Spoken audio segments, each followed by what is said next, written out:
Hello students, welcome back to rank up education YouTube channel. और question of the day series में आगे बढ़ते हैं हम लोग एक और इंटरेस्टिंग क्वेश्चन के साथ।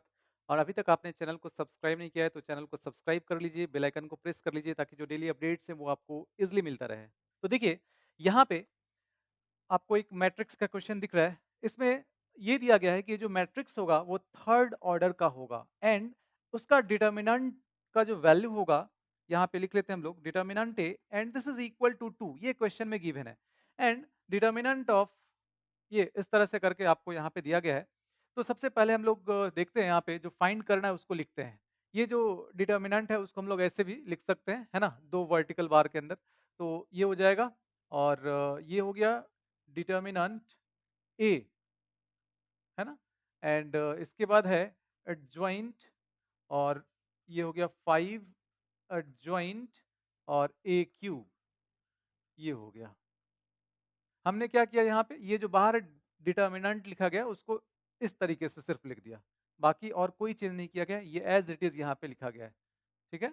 इसके बाद अब यहाँ पे डिटर्मिनेंट ए का वैल्यू दिया गया है 2, तो इसको यहाँ पे पुट कर लेते हैं और ये आ जाएगा एडजॉइंट, ये हो गया 5 एडजॉइंट ए क्यूब एंड अब ये हो गया इसका डिटर्मिनेंट। तो देखिए, सिंपल सी बात है कि ये जो होगा ये एक मैट्रिक्स होगा, है ना। ये एक मैट्रिक्स होगा और इस मैट्रिक्स में किसी कांस्टेंट से मल्टीप्लाई करते हैं, तो स्केलर मल्टीप्लिकेशन याद कीजिए। आप किसी कांस्टेंट से मल्टीप्लाई कर रहे हैं, इसका मतलब उस मैट्रिक्स के सारे एलिमेंट में उस कांस्टेंट से मल्टीप्लाई हो जाएगा। लेकिन जब उसका डिटर्मिनेंट आप लिखते हैं तो अब वहां पे उसका डिटर्मिनेंट जो होगा, तो उस डिटर्मिनेंट के हर रो या फिर हर कॉलम में बोले तो ये जो 2 है, हर रो या हर कॉलम से बाहर लेते हैं। तो अगर 3 यहाँ पे रो है तो 3 से यहाँ पे बाहर लेंगे 2, तो 2 का पावर कितना आ जाएगा? 3 हो जाएगा। तो ये हम लोग ऐसे लिख सकते हैं कि हमने क्या किया, ये जो मैट्रिक्स था उसमें 2 से मल्टीप्लाई हुआ, उसका डिटर्मिनेंट जो है, तो अब उस डिटर्मिनेंट के हर रो से हमने 2 कॉमन कर लिया, तो ये आ गया। अब ये हो जाएगा एडजॉइंट और ये हो गया 5 एडजॉइंट ए क्यूब, है ना, ये हो जाएगा और इसका डिटर्मिनेंट तो 2 का पावर 3। अब फिर से हम लोग यहाँ पे एक प्रॉपर्टी यूज करते हैं एडजॉइंट ए और इसका डिटर्मिनेंट जो होगा वो determinant of A to the power, इसका जो ऑर्डर है अगर n है तो n माइनस वन। तो यहाँ पे एडजॉइंट ऑफ दिस, तो ये हो गया दिस और अब यहाँ पे हम लोग लिखेंगे इसका डिटर्मिनेंट, है ना, और इसका power 3 minus one that is 2। तो इस प्रॉपर्टी को हमने यूज किया है। इसके बाद तो अब ये एडजॉइंट गायब हो गया यहाँ से।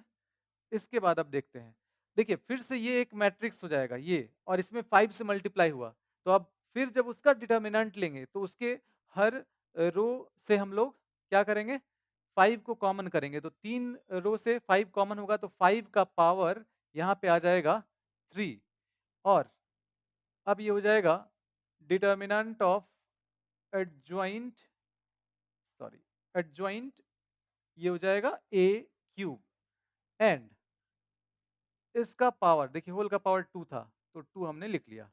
तो अब ये आ जाएगा इसका पावर, ये 2 है तो 6 हो जाएगा और अब यहाँ वापस फिर हम लोग वही प्रॉपर्टी यूज करेंगे एडजॉइंट ए का डिटर्मिनेंट, तो डिटर्मिनेंट ए का पावर n माइनस वन।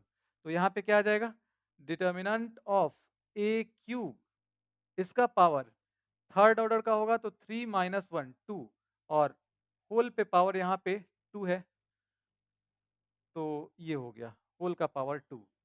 तो अब ये कितना आ जाएगा, 2 का पावर 3, 5 का पावर 6 और A cube, determinant of A cube, और इसका पावर कितना हो जाएगा, 4 हो जाएगा। तो अब देखिए इसको हम लोग ऐसे लिख लेते हैं, 2 का पावर 3, 5 का पावर 6 और determinant of this is equal to this. तो यहाँ पे क्या आ जाएगा, इसको यूज करेंगे तो ये आ जाएगा डिटर्मिनेंट ऑफ ए और इसका पावर 3 और ऊपर में 4 है तो मल्टीप्लाई हो जाएगा तो 12 आ जाएगा, डायरेक्टली यहाँ पे लिख लेते हैं। और डिटर्मिनेंट ए का वैल्यू 2 दिया गया है, तो अब ये कितना आ जाएगा? तो ये हो जाएगा 2 का पावर 3, 5 का पावर 6 और यहाँ पे 2 का पावर 12। तो आ गया, ये हो जाएगा 2 का पावर हो जाएगा 15 और इंटू 5 का पावर 6।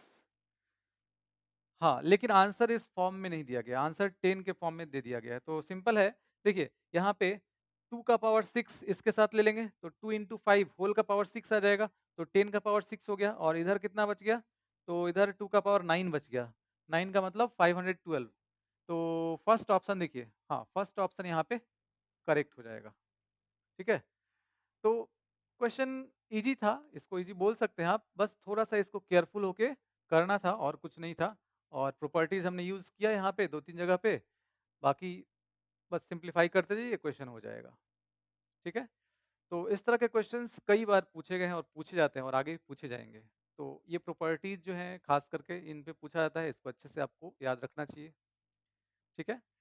तो ठीक है, फिर आज के इस वीडियो में इतना ही, मिलते हैं फिर नेक्स्ट वीडियो में नए क्वेश्चन, नए कॉन्सेप्ट के साथ। Thank you.